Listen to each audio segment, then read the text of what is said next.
another sort of key difference with Living Goods is just it's scaling up right now very quickly.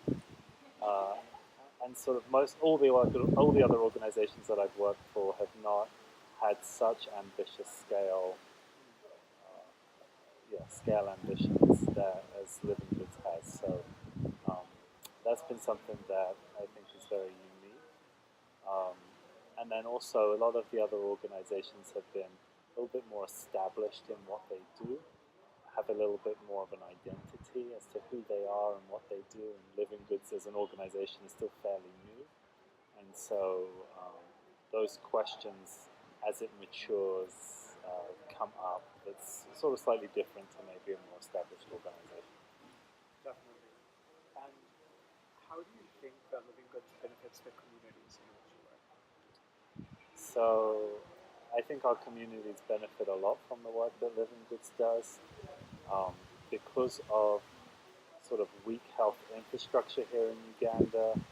Um, People struggle to access clinics and access care at clinics uh, for a variety of different reasons. And so being able to bring uh, basic care to communities, I think, is probably the biggest impact that we have through our community health workers.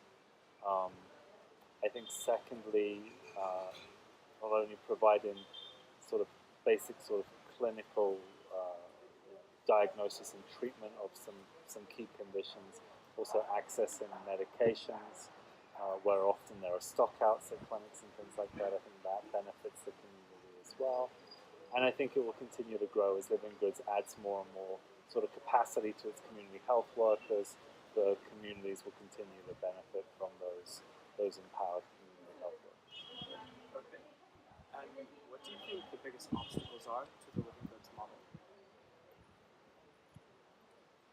I think probably the biggest obstacle to the Living Goods model is model fidelity at scale.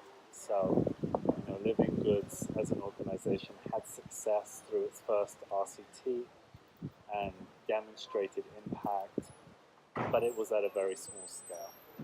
So as Living Goods now continues to sort of expand and grow and now rapidly sort of scale over the next 3 years, questions around how do you maintain some of those key core components so that what the original model was, but also how do you make it more efficient, because you're forced to make it more efficient at scale, right? And what sort of things do you have to drop, what things do you have to change?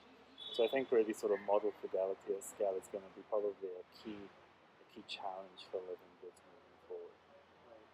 Do you think that there are already, so you've already scaled a significant amount, do you think that there are already problems, especially with model fidelity, that have emerged? I don't think that there's necessarily issues with model fidelity right now. I think environment is changing as well, which is a key thing. So we're thinking about government integration. So as Living Goods scales, at a small scale, it was acceptable to basically run essentially a parallel system. When you're talking about sort of national scale, we're trying to demonstrate the ability to scale to a national level. What government wants is then slightly different, right? And so Living Goods needs to think through about, okay, it sets up branches and it has its sort of approach now, but is that the way it should be going moving forward, or should it sort of calibrate that to think more about how does it really integrate more with existing, government health facilities and things